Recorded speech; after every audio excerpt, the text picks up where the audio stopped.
એક બાપ દીકરો બે ઘોડું લઈને હાલ્યા જતા હતા. ઘોડું હતું, બાપા બેઠા હતા ઘોડા ઉપર, છોકરો હેઠે હાલ્યો જતો.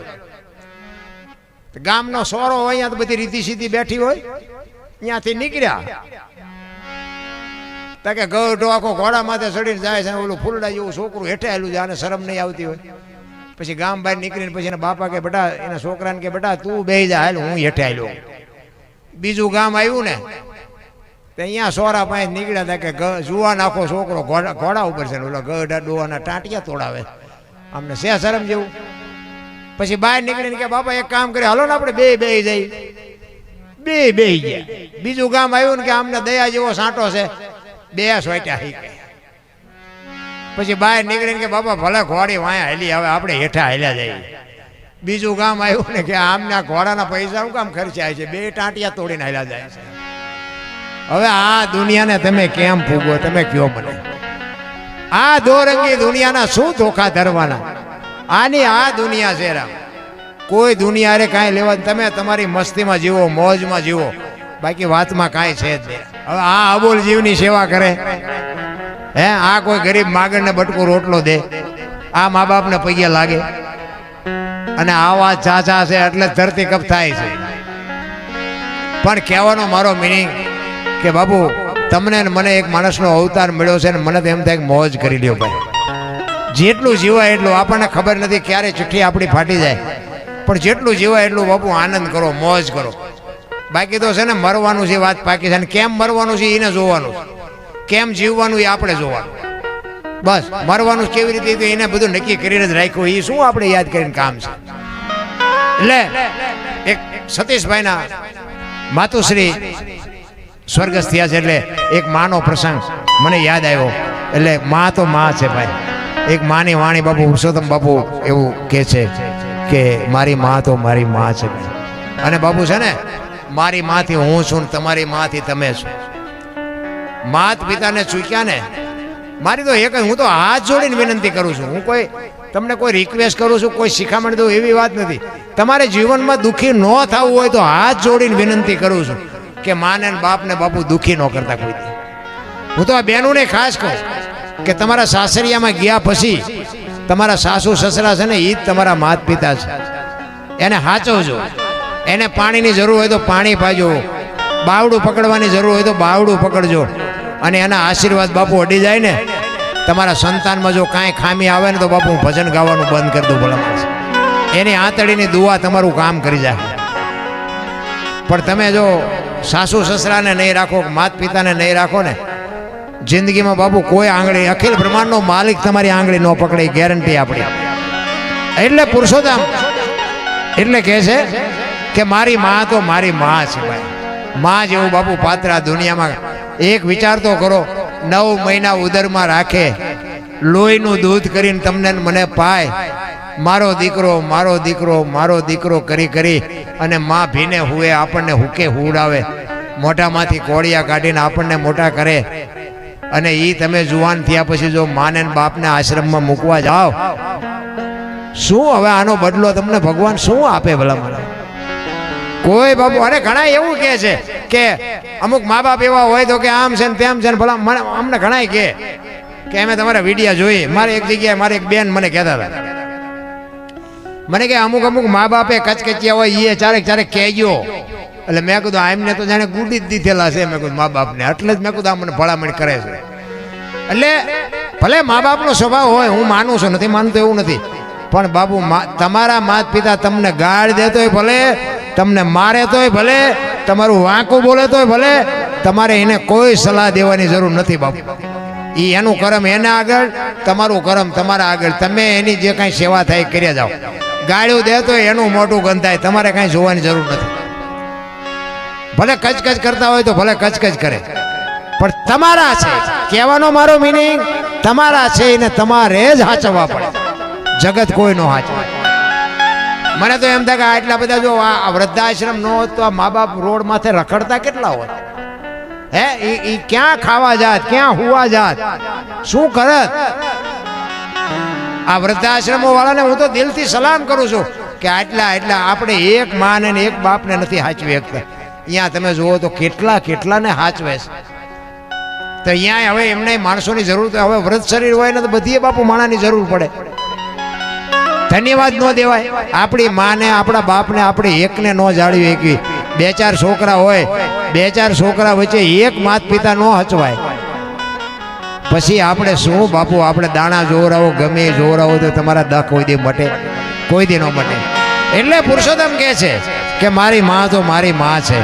એટલે માની બાપુ છે ને, માના ઋણમાંથી કોઈ દી આપણે છૂટ્યા જેટલાને બાપુ સદગુરુ મળ્યા ને, પછી જ આ દુનિયામાં બાપુ એમની વાહ વાહ થઈ. દુનિયામાં તમારે બાપુ જો કંઈક જાહેર થવું હોય ને તો એ સદગુરુ કરાવી શકે, બાકી કોઈ ન કરાવી શકે.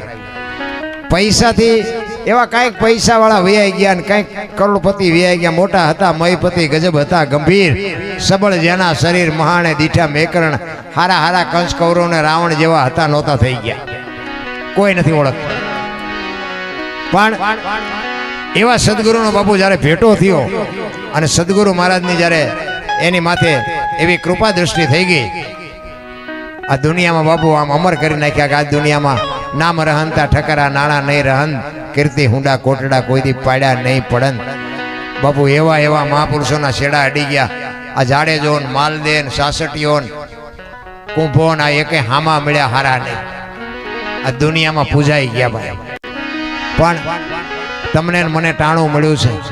હું તો એમ કહું, એક સિકંદર, દિલ્હીનો સિકંદર આમ બજારમાં બાપુ 500 ઘોડાનો રસાલો લઈને નીકળ્યો ને, 500 ઘોડાનો રસાલો લઈને આમ બજારમાં નીકળ્યો અને એક ફૂટપાથ ઉપર એક ફકીર સૂતો હતો અને ફકીર ઉપર એની નજર ગઈ ને, અને રસાલો ઉભો રખાયો કે ઉભો રાખો, મારે ઓલા ફકીર પાસે જવું છે. એ સિકંદર અહીંયા ગયો અને ફકીરને કીધું, હે ફકીર, તને મોજ આવે માગી ગઈ. ફકીરે આમ નજર કરીને કીધું, મારે કાંઈ જોતું નથી, તમે જ્યાં જાતા હો અહીંયા જાઓ. બાપુ એની મોજ ને એની મસ્તી જોઈને સિકંદરને પરસ્યો વળી ગયો. ભાઈડો કહે છે કાંઈ જોતું નથી. એક ધોતડી પહેરેલી, પાણાનું ઓશીકું કરેલું, પગ આંટિયા ઉપર આંટીએ ચડાવી અને બીડી ટેકાવીને હૂતો હતો. કાંઈ નહોતું. એ કે પણ કાંઈક તો માગ, હું દિલ્હીનો સિકંદર છું. એ કે મેં તમને ક્યાં પૂછ્યું તમે કોણ છો? તમે જાતા અહીંયા જાઓ ને, મને હોવાય દો નિરાય કે હું તમને નડું છું. બાપુ એની મોજ ઉપર સિકંદરને પરસ્યો વળી ગયો. વાહ તારી મોજ, વાહ તારી ફકીરી. પછી સિકંદરે કીધું કે હું આ દુનિયા છોડીને જાઉં, ખુદાના દરબારમાં જઈને જાઉં ને, તેથી મારે ખુદાને કહેવું છે કે આવતા જન્મમાં મને આવી મોજ દેજે, આવી ફકીરી દેજે. પછી ફકીરે કીધું ને, એ જીવનમાં ઉતારવા જેવું છે. એ કે તમે શું કહો છો? એ કે હું એમ કહું છું કે આવતા જન્મમાં હું ખુદાને કહીશ કે મને આવી મોજ દેજે. ફકીર કે તમે કેદી મરો, કેદી જાઓ અને કેદી ખુદાને હેરાન કરવા, એના કરતા આઈન પર કૂતરો બેઠો છે ને આઈન પર તમે જમાવો, રસાલાને જવા દો ને, અત્યારે મોજ ચાલુ થઈ જાય. વાતું થાય છે રામ, કાંઈ એમ મોજ નથી થતી. આપણને છૂટતું જ નથી કાંઈ, આપણે શું મોજ કરવાના હતા? છૂટે જે ત્યાગે ઈ બીજાને આપી શકે. ચિત્તની શાંતિ, મનની પ્રશંસા, દિલની દાતારી, ગોમડાની રોજ અને ટાઢિયા તાવની ટાઢ, આટલું બાપુ અંદરથી આવે. મારે કંઈક કરવું છે, મારે આ ભગીરથ કાર્યમાં સાથ સહકાર આપવો છે, મારે 5 રૂપિયા આમાં વાપરવા છે, એ અંદરથી ઉગે. કોઈક પૂંછડા ઝાલીને બેઠા કરે એનું કામ નથી નારાયણ. એ તો અંદરથી ઉગે તો થાય. ભજનનું બાપુ એવું છે, ગુમડું થયું હોય ને, ગુમડું દવા લગાડવાની હોય ઉપરથી મટે માઇલ પર. આ ભજનનું એવું ઊંધું છે એટલે નથી સમજાતું. ભજન તો બાપુ ભજન છે રામ.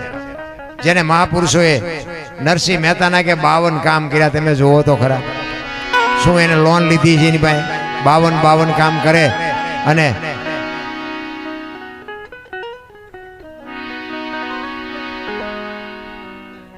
દ્વારકેશ સેવા મંડળ નાના ચિલોડા દ્વારા ગૌ માતા માટે 1551 રોટલીનું દાન કરે છે. બોલો રામદેવજી મહારાજ કી.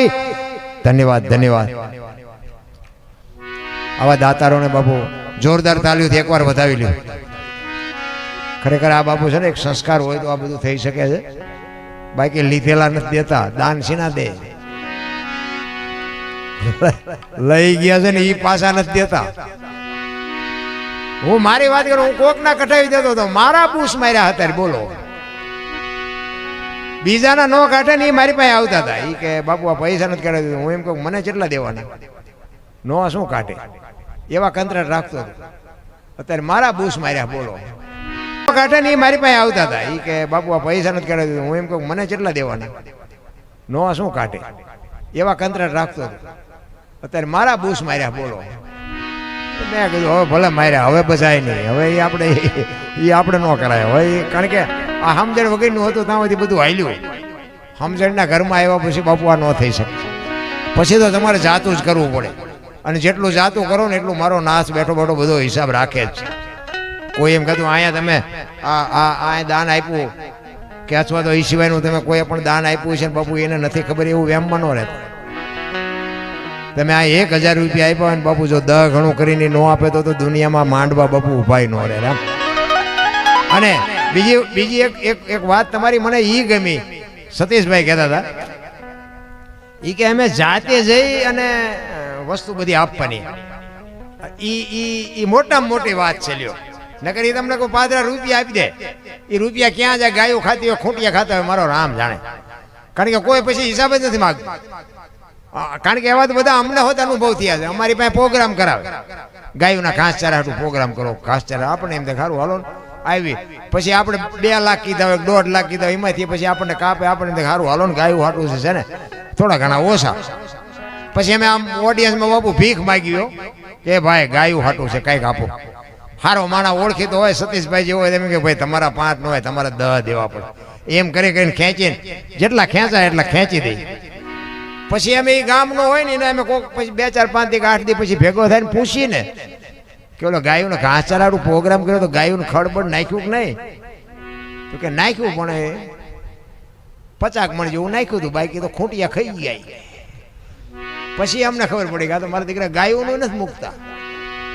પછી તો અમે કહે ભાઈ ગાયું ખાય, ખૂંટિયા ખાય, અમારા એટલા થાય છે, પ્રોગ્રામ કરવો હોય તો કરો, ન કરો તો કંઈ નહીં. કોઈને શરમ જ નથી. ગાયું ના ખાઈ જાય, દીકરીઓ ના ખાઈ જાય, સાધુ ના ખાઈ જાય, ભૂખ જ એટલી ઉઘડી છે. કોઈ બાપુ શેઠો જ નથી. શેઠો હજી લઈ લો, હજી. એટલે પણ આ તમે લઈને ચા જાય છો. દવાખાનામાં આપણે જઈએ ને, દવાખાનામાં ડોક્ટરોનો પાર નથી, દવાખાનાનો પાર નથી, માલપા હુતાસીનો પાર નથી. આપણે એમ આટલા રોગ, આટલું બધું વિજ્ઞાન, આટલું બધું ભણતર ને આટલું બધું નોલેજ છતાં માંદા છે એટલા બધા પડે છે. હું ઈ કહું આપણા ગઢા ભણેલા નહોતા તો એટલા માંદા નહોતા પડતા. તો આટલું બધું વિજ્ઞાન છે બાપુ. આ લોટા હવામાં ઉડાડે છે, માણાનો રોગ ક્યાંથી કરે છે નહીં ખબર પડતી હોય. પણ કોઈને મૂક્યા જ નથી. આમાં તમને હું છે, ડોક્ટરોને નથી હુજતું કે આને શું થયું છે. એ ક્યાંય 15 દી રાખો, હમો થાય કરી દઈશું ને લઈ જજો પાછો. જાજો ભાગ એમનામાં લઈ જવા પડે. એક હમા થાતાય નથી. નો જડે બાપુ. આવા જે ખાઈ ગયા એના રોગ જડે. એના રોગ ગોઈતી ડોક્ટરે ન ગોઈતી કે મારો નાથ જે મોકલે ને એમાં કોઈ દવા ન કરીએ કે. એટલે સવારામ એના ગુરુની વાત કરે છે કે મારા ગુરુ ન મળ્યા હોત તો મારી શું દશા થાત. એટલે એના ગુરુની વાત કરે છે.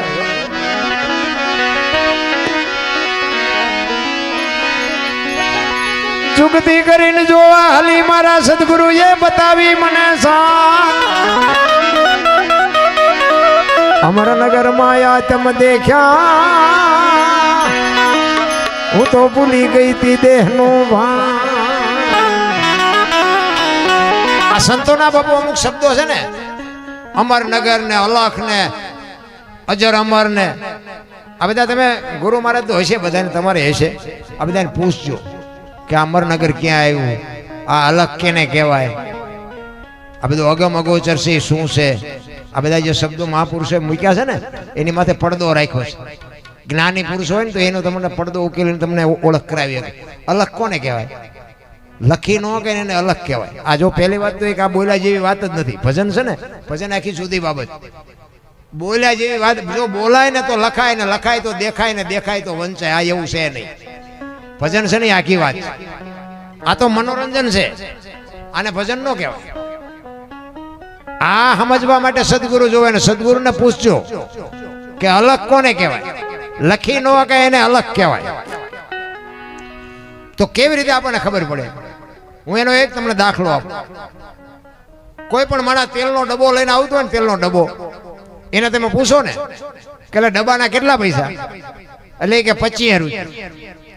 હવે તેલના 25 હશે કે ડબ્બાના, તમે નક્કી કરજો. એમાંથી તેલ કાઢી લે તો ડબ્બાના કેટલા આવે? કિંમત તેલની છે પણ કિંમત ડબ્બાની નથી. પણ મારો કહેવાનો અર્થ શું છે, આ દેહની કિંમત નથી, પણ દેહ વગર ભજન ન થાય. એમ કિંમત તેલની છે, ડબ્બાની નથી. કિંમતી તેલ છે પણ એ તેલને રાખવા માટે જરૂર ડબ્બાની પડે. ડબ્બા વગર તેલ રહે નહીં. લખવું હોય ને લખી લેજો. બીજી વાત કે તેલ કપાસિયાનું હોય, સિંગ તેલ હોય, પામોલીનું હોય, એ લખા